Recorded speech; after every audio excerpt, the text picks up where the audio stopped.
Hello everyone, কেমন আছো তোমরা সবাই? আশা করি তোমরা খুব ভালো আছো, সুস্থ আছো। আজকে আমাদের বাড়িতে মেনু হচ্ছে চিলি পনির। আর চিলি পনির করার জন্য নেওয়া হয়েছিল পেঁয়াজ কুচি, রসুন কুচি, আর একটু টমেটো কুচি আর কাঁচা লঙ্কা কুচি। আর এই দিকে পনিরটাকে টুকরো টুকরো কেটে নিয়ে সেটাকে আগে নুন আর একটু লঙ্কার গুঁড়ো দিয়ে ভালো করে ভেজে নেওয়া হয়েছে। আর এদিকে আলুগুলো ছোটো ছোটো করে টুকরো করে কেটে নিয়ে নুন আর হলুদ দিয়ে হালকা করে ভেজে নেওয়া হয়েছে। ব্যাস, এবার কড়াইতে তেলটা একটু গরম হয়ে এলে তার মধ্যে একটু গোটা গরম মশলা দিয়ে তারপর পেঁয়াজ আর লঙ্কাগুলো লাল লাল করে এবার ভেজে নিতে হবে। এরপর পেঁয়াজটা লাল লাল হয়ে ভেজে আসার পর তার মধ্যে এবার টমেটো কুচি দিয়ে দিতে হবে। চিলি পনিরে টমেটো, ক্যাপসিকাম এগুলোই দেয়। আমাদের ক্যাপসিকাম ছিল না, আনা হয়নি বলে, আর মা ক্যাপসিকামটা দিতে পারেনি। এরপর একটু পরিমাণ মতো নুন দিয়ে নিতে হবে। এবার যতক্ষণ না পর্যন্ত তেল ছাড়ছে মশলাটা ততক্ষণ কষিয়ে নিতে হবে। ভালো করে কষিয়ে নেওয়ার পর যখন তেল ছেড়ে আসবে তারপর এর মধ্যে অ্যাড করে নিতে হবে আদা রসুন পেস্ট বা আদা রসুন বাটা। যদি বাটা না থাকে তো এর মধ্যে আদা রসুন পেস্টও দিয়ে দেওয়া যেতে পারে। আমাদের ঘরে সবসময় আদা রসুন পেস্টটাই থাকে, তাই আমরা ওটাই দিই।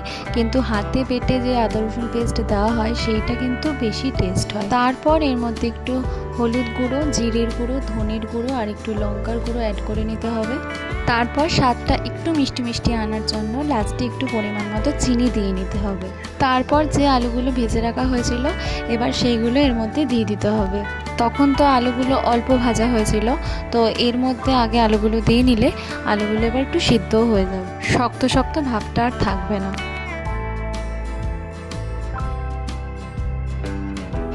এবার এর মধ্যে একটু সোয়া সস দিয়ে নিতে হবে, মানে যেটাকে ব্ল্যাক সসও বলে।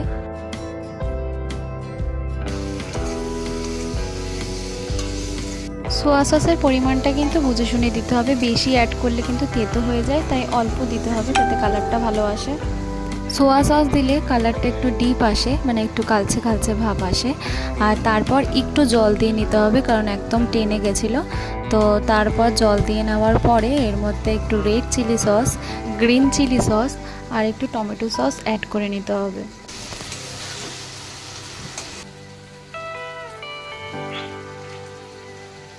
তোমরা কারা কারা পনির খেতে ভালোবাসো আমাকে কমেন্টে জানিও। আমি পনির খেতে খুব একটা ভালোবাসি না, মোটামুটি আনলে খাই, কিন্তু খুব প্রিয় সেরকম ব্যাপারটা কিন্তু নয়। আর এই সসগুলো দেওয়ার ফলে বেশ পনিরটা কিন্তু বেশ টকটক মিষ্টি মিষ্টি ঝালঝাল হয়, আর এরকমভাবে আমার খেতে কিন্তু খুব ভালো লাগে। এতগুলো সস দেওয়ার পর বেশ কাইটা বেশ লালচে লালচে হয়ে এসেছে। এরপর হচ্ছে ভেজে রাখা যে পনিরগুলো ছিল সেগুলো এর মধ্যে অ্যাড করে নেব। আমি চিলি পনিরই খেতে ভালোবাসি বলে মা বারবার চিলি পনিরই করে। পনিরের অন্য আইটেম করা যায়, বাট আমার ভালো লাগে না। পনির থেকে একটা গন্ধ বেরোয়, সেই গন্ধটা মাঝে মাঝে আমার ভালো লাগে না বলে সেই জন্য চিলি পনিরটাই করে, কারণ চিলি পনিরটা বেশ আমার ভালো লাগে খেতে। পনির থেকে ছানার যে গন্ধটা বেরোয় ওটা অনেকের খুব ভালো লাগে, আবার অনেকের কিন্তু মানে বেশ গন্ধটা পেলে কিন্তু গা গোলায়।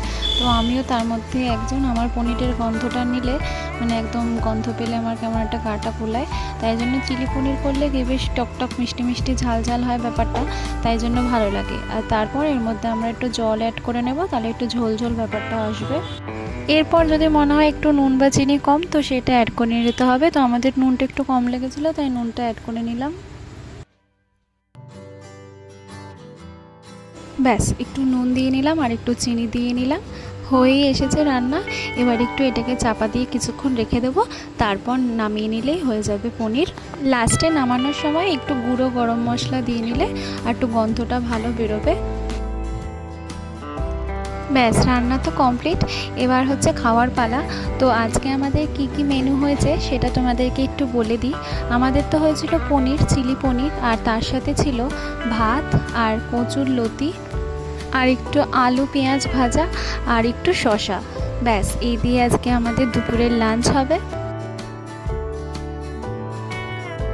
তোমাদের সাথে তো সবসময় আমি পনির, ডিম কিংবা মাংস, খাসির মাংস বা মুরগির মাংস এইসবেরই ভিডিও দেখাই রান্নার। আর এবারে ভাবছি একটু তোমাদের সাথে পরে একটু অন্যরকম ভিডিও শেয়ার করব, মানে একটু লোটে মাছ, একটু লতি, এগুলো কীভাবে করা হয় সেগুলো তোমাদেরকে দেখাবো। লতিটা কিন্তু খুব ভালো হয়েছিল।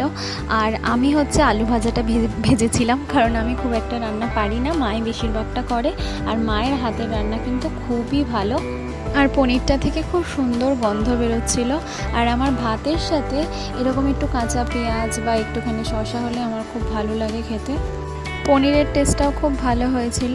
মা একটুখানি আমাকে খাইয়ে দিচ্ছিল, আর মায়ের হাতে খেতে তো আমার খুবই ভালো লাগে। তো ভিডিওটা যদি ভালো লাগে অবশ্যই একটা লাইক করবে আর কমেন্ট করবে যদি ভালো লাগে, আর পারলে একটু শেয়ার করে দিও। আর আমার চ্যানেলটা যদি সবাই পারো তাহলে প্লিজ একটু সাবস্ক্রাইব করে দিও, কারণ তোমাদের সাপোর্ট ছাড়া তো কখনোই আমার চ্যানেলটা গ্রো করবে না।